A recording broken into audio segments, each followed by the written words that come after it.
CPM നേതാവും LDF മുൻ കൺവീനറുമായ MM Lawrence അന്തരിച്ചു. കൊച്ചിയിലെ സ്വകാര്യ ആശുപത്രിയിൽ 12 മണിയോടെയായിരുന്നു അന്ത്യം. CPM കേന്ദ്ര കമ്മിറ്റി അംഗം, CITU ദേശീയ വൈസ് പ്രസിഡന്റ്, സംസ്ഥാന ജനറൽ സെക്രട്ടറി തുടങ്ങിയ ചുമതലകളും വഹിച്ചിട്ടുണ്ട്.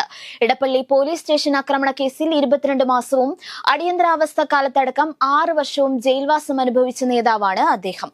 തൊഴിലാളി സംഘടനാ നേതാവ് എന്ന നിലയിൽ ശ്രദ്ധേയനായിരുന്ന അദ്ദേഹം 1980-ൽ ഇടുക്കിയിൽ നിന്ന് ലോക്സഭാ അംഗമായിട്ടുണ്ട്. സഖാവ് MM ലോറൻസിന്റെ വിയോഗം കമ്മ്യൂണിസ്റ്റ് പ്രസ്ഥാനത്തിന് വലിയ നഷ്ടമാണ് സൃഷ്ടിക്കുന്നതെന്ന് ധനകാര്യമന്ത്രി KN ബാലഗോപാൽ പറഞ്ഞു. സമരഭരിതമായ ഒരു കാലം വിടവാങ്ങുകയാണ്. സ്വാതന്ത്ര്യ സമര നവോത്ഥാന കാലഘട്ടത്തിൽ ജീവിച്ചിരുന്ന വലിയ വിപ്ലവ പാരമ്പര്യമുള്ള ലോറൻസിന്റെ ജീവിതവും രാഷ്ട്രീയവും പുതിയ തലമുറയ്ക്ക് പ്രചോദനമാണെന്നും അദ്ദേഹം പറഞ്ഞു. മലയാള സിനിമയുടെ അമ്മമുഖം കവിയൂർ പൊന്നമ്മയ്ക്ക് ആദരാഞ്ജലികൾ അർപ്പിച്ച് മലയാള സിനിമാ ലോകം.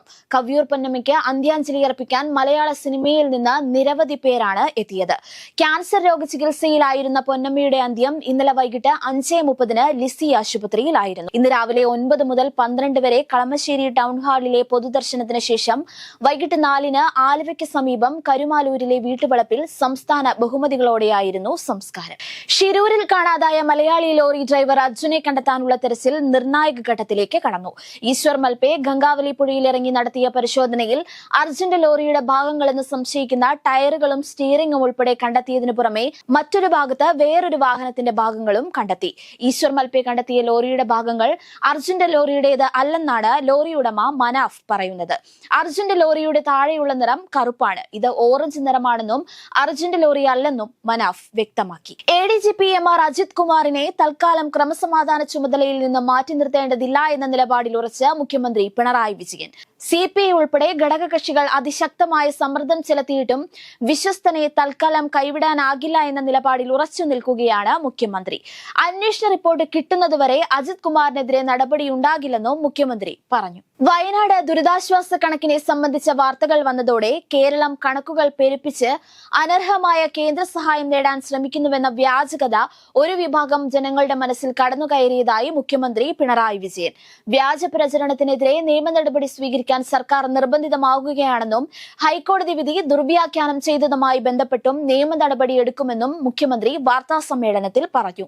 വയനാടിന് വേണ്ടി കേന്ദ്രം ഇന്നേ വരെ 1 രൂപ പോലും അനുവദിച്ചിട്ടില്ല. 2000 കോടി രൂപയെങ്കിലും ലഭിച്ചെങ്കിൽ മാത്രമേ പുനരധിവാസ പ്രക്രിയകൾ നടപ്പിലാക്കാനാകൂ. പ്രധാനമന്ത്രിയെ നേരിൽ കണ്ട് വയനാട് പുനരധിവാസത്തിനുള്ള സഹായം അഭ്യർത്ഥിച്ചിട്ടുണ്ടെന്നും മുഖ്യമന്ത്രി പറഞ്ഞു. കേരളത്തിൽ നടക്കുന്നത് നശീകരണ മാധ്യമ പ്രവർത്തനമെന്ന മുഖ്യമന്ത്രി. വയനാട് ദുരന്ത നിവാരണ കണക്ക് വിവാദത്തിലാണ് മാധ്യമങ്ങൾക്കെതിരെ മുഖ്യമന്ത്രിയുടെ വിമർശനം.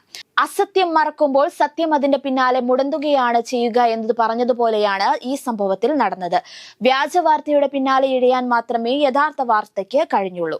വ്യാജ വാർത്ത ഗൂഢാലോചനയുടെ ഭാഗമാണ്. സഹായം നൽകുന്നവരെ നിരുത്സാഹപ്പെടുത്തുന്ന രീതിയിലുള്ള പ്രവർത്തനമാണ് ഉണ്ടായത്. ഇത് നീതീകരിക്കാനാവില്ലെന്നും മാധ്യമങ്ങളുടെ രീതി പരിശോധിക്കപ്പെടണമെന്നും മുഖ്യമന്ത്രി പറഞ്ഞു.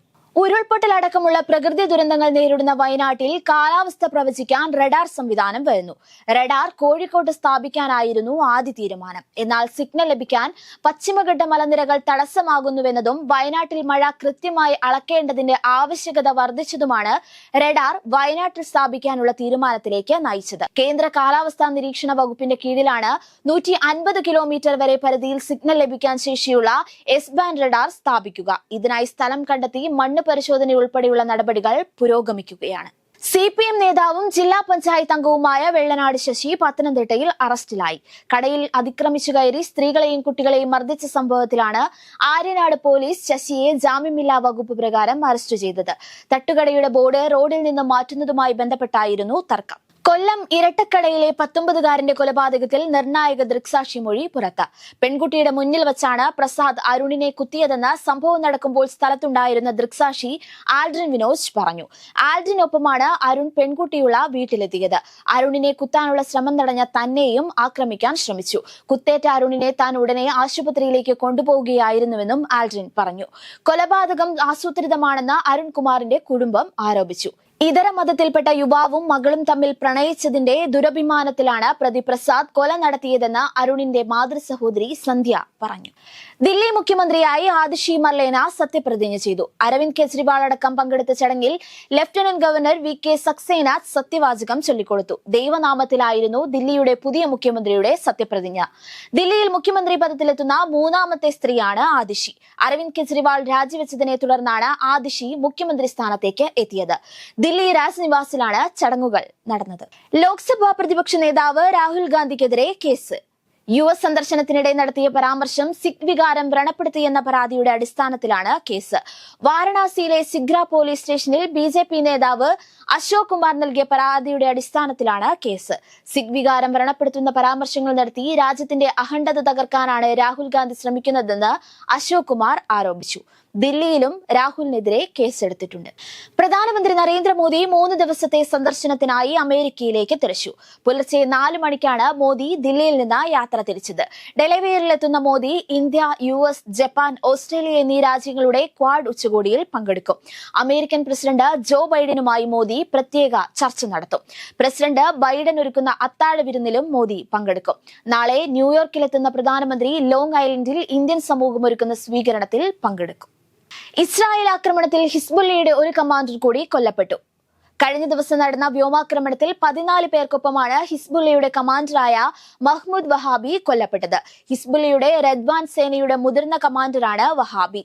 കഴിഞ്ഞ ദിവസം കൊല്ലപ്പെട്ട ഇബ്രാഹിം അഹീൽ കഴിഞ്ഞാൽ റദ്വാൻ സേനയിലെ രണ്ടാമനായാണ് മഹ്മൂദ് വഹാബി പരിഗണിക്കപ്പെടുന്നത്. ദുലീപ് ട്രോഫിയിൽ ഇന്ത്യ Bക്കെതിരായ സെഞ്ചുറി പ്രകടനത്തിനു പിന്നാലെ രണ്ടാം ഇന്നിംഗ്സിൽ ഇന്ത്യ Dയുടെ മലയാളി താരം സഞ്ജു സാംസണ് അർദ്ധ സെഞ്ചുറി 5 റൺസിന് നഷ്ടം. 67 റൺസിന്റെ ഒന്നാം ഇന്നിംഗ്സ് ലീഡുമായി രണ്ടാം ഇന്നിംഗ്സ് ആരംഭിച്ച ഇന്ത്യ D 3-ാം ദിനം കളി നിർത്തുമ്പോൾ 44 ഓവറിൽ 5 വിക്കറ്റ് നഷ്ടത്തിൽ 244 റൺസ് എന്ന നിലയിലാണ്.